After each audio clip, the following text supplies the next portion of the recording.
everyone, and welcome back to another Getting Stuff Painted, my bi-weekly give or take update on the various miniatures I've been painting for the games we cover here on the channel.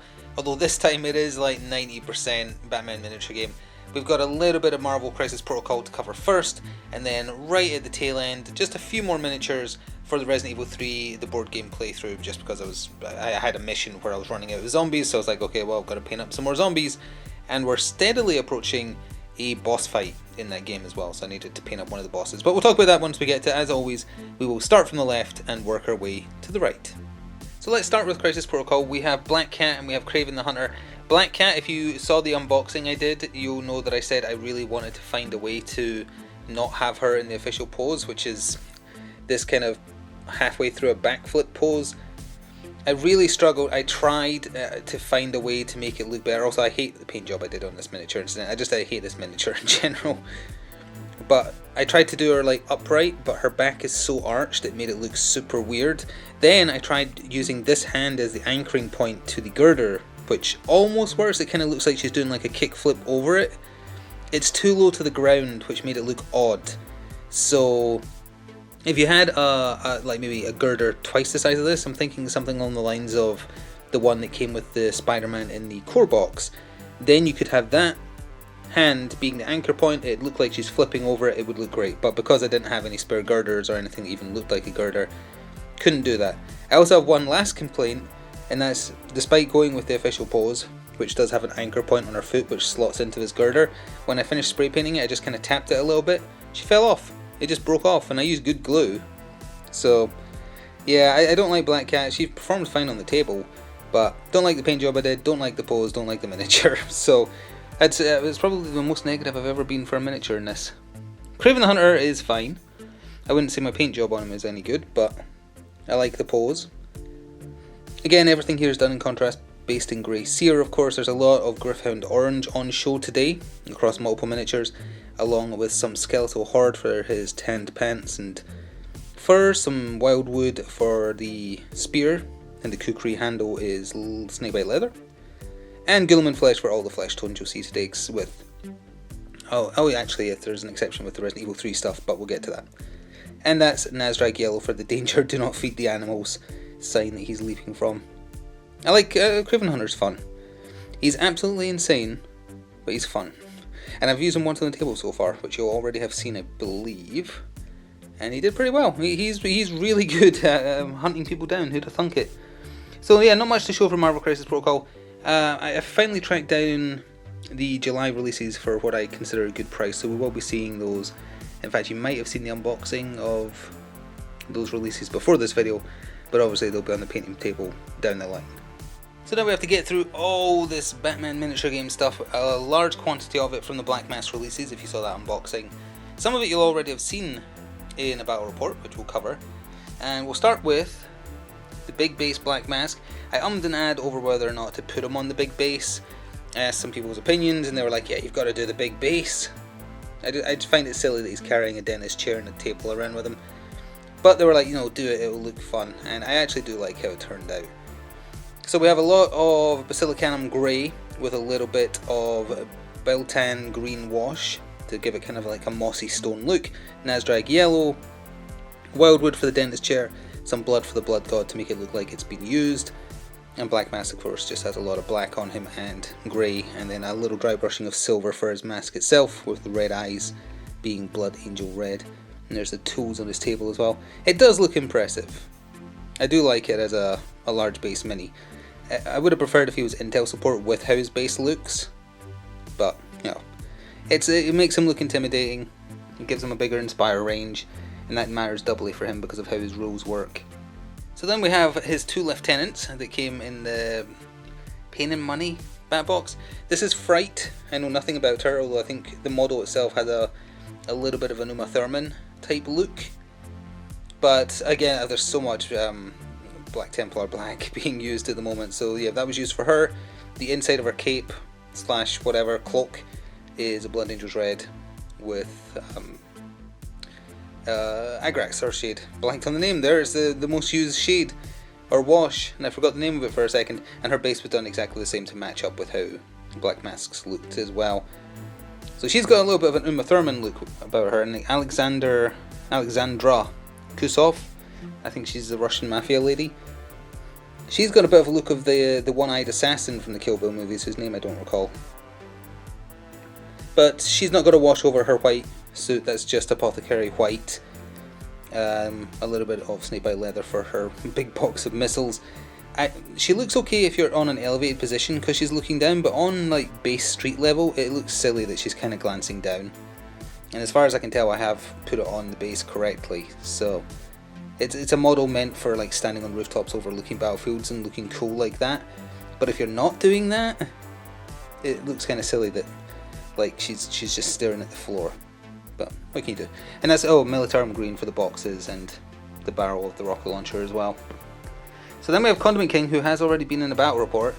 I did not assemble him like he's supposed to be assembled. He's supposed to be like a much more 45-degree angle, I would say, kind of like that. But there was no way that was going to be sturdy, so I settled for making him kind of look like, I don't know, is this too vague a reference if I say like Cyndi Lauper in the first few seconds of the Girls Just Want to Have Fun video when she kind of scoots across the screen? It's like the table is sliding like that and Condiment King is just on top of it. It's on YouTube, you can watch it, you'll believe me once you see it. A Grelin Green, I think it's called, for the tablecloth. Black Templar, Blood Angels Red for the tomato sauce, and the Yandin Yellow for the mustard. I didn't equip, he's supposed to have like little side belts that have some more ketchup and mustard in them. They were super warped and there was no way I could trim them down and get them on, so I just decided not to bother. He looks okay. I'm not too happy with the paint job on him, but that's alright. He's a pretty good performer on the table, although his objective card is terrible to score. So then we have the two Black Mask henchmen reinforcements. They were in a separate box, the Fixer and whatever this guy is, Thug 6 I think, or 7.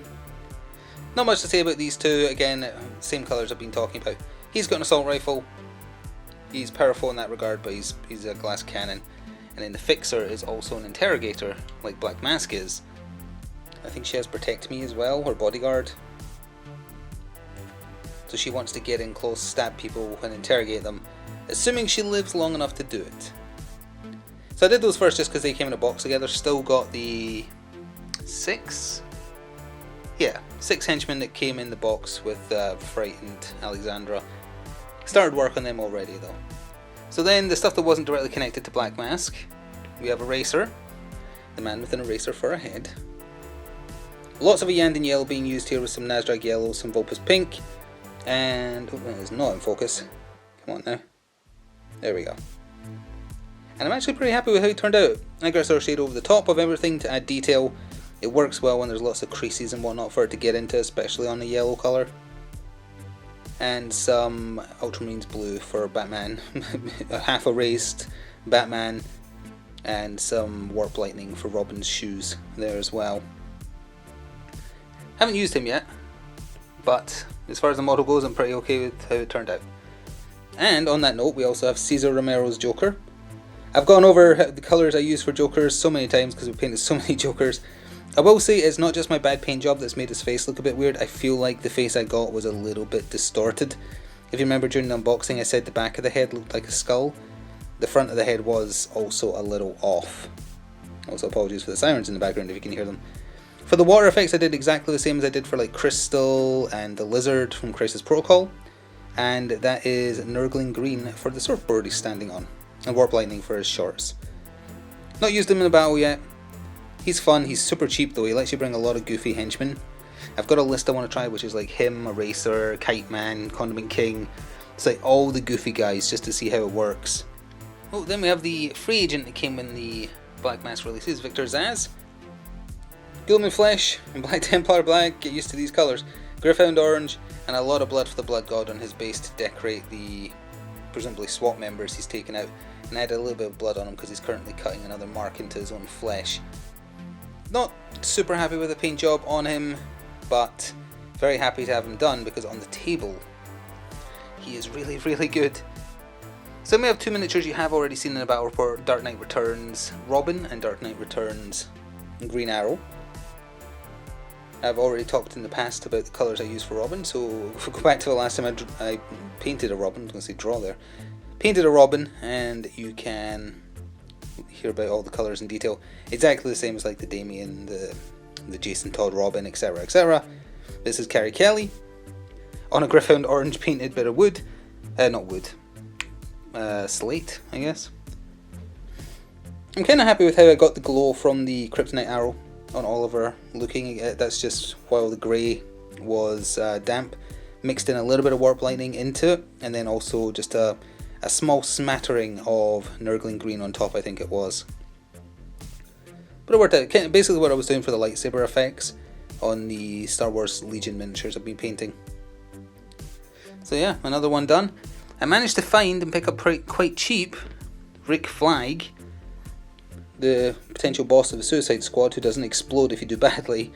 I don't like the miniature particularly, but I did find it cheap, and I think he might be needed for the next thing this Suicide Squad takes to the table, because they did not do well in their one and only showing on this channel. So they might need Rick Flag to help them out a little bit. So there we are, he's there, and hopefully next time it'll be a little bit better. So last but not least, we have two zombies, and we have the junior Gravedigger. Like, this is before he grows up into the giant worm. Dracoth Flesh or Darkoth Flesh, I always forget which it is. Used on both. I actually painted another one of these exact zombies, and I talked about this one last time, but just to keep a record of everything I've been painting, there we go, I painted another one, did exactly the same colours on, because that's how the zombies in the video game looked.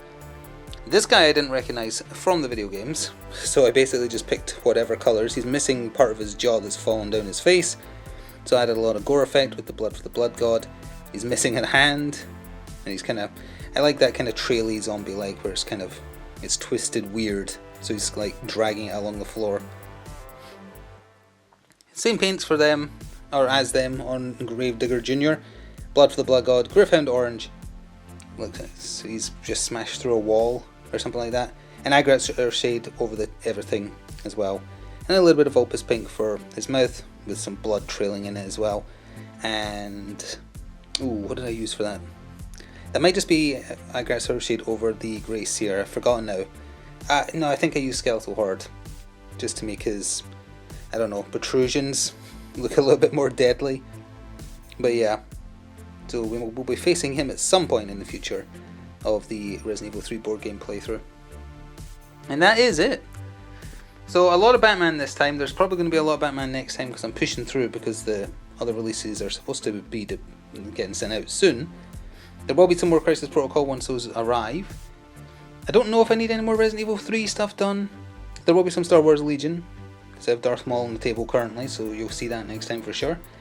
Hope this inspired you to help get through your pile of grey shame as well. It's great fun painting miniatures, whether you're good at it or not. Thank you for watching this. I'll see you again in a couple of weeks for another update. Until then, thanks for watching, and ta-ta for now.